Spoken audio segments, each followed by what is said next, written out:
Hi, I'm Anna, and this is my Children of Ash and Elm book review. I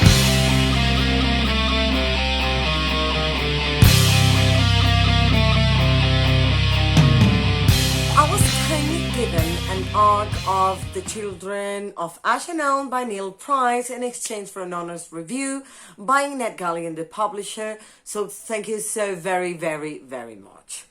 Yeah, I know that's a lot of repetition, but I loved this book.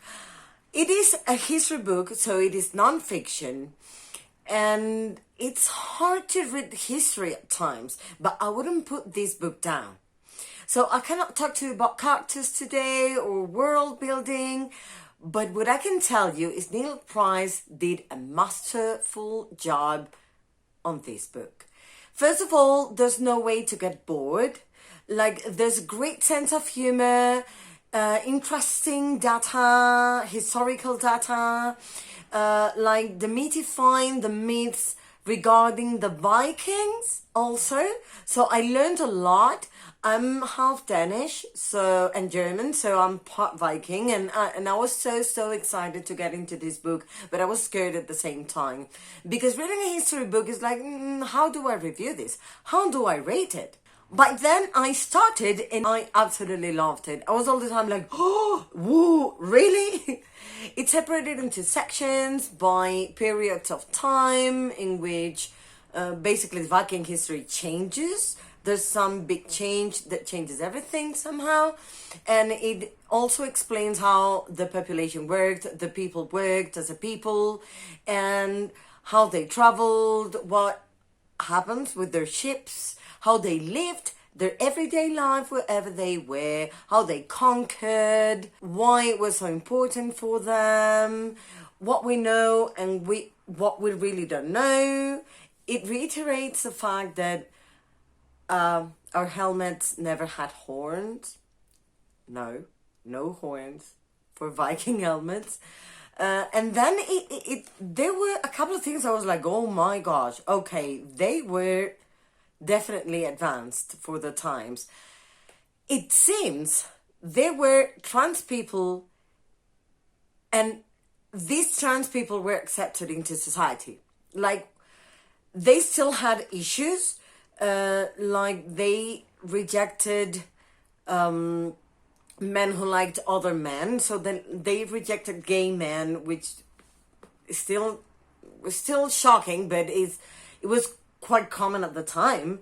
But they lived with, it seems there were trans people that were accepted in society, and that was like, oh my gosh, that was eye-opening, because it should have been like that. But then again, the world was not seen that way. And I was so proud of the Vikings while reading these.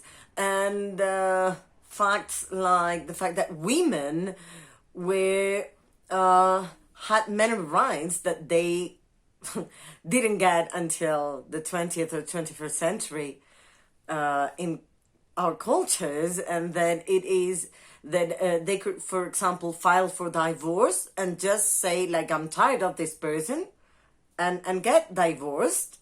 And there was divorce happening back then in their culture. And I don't know, I just fell more in love because I was so happy. I was finding out these facts about my people. I was so proud of those things. And I cannot but recommend this book.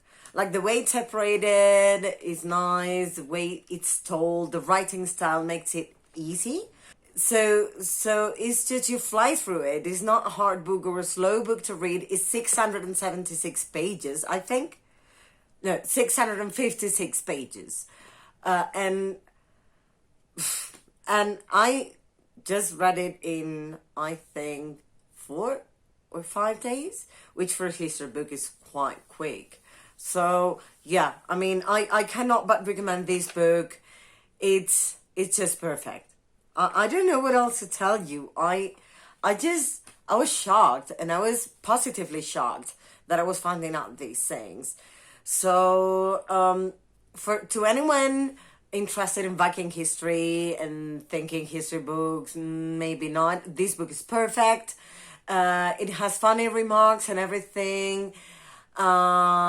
Includes some little sections of writings found from the times. I mean, it tells you the whole beginning of the world for Vikings also.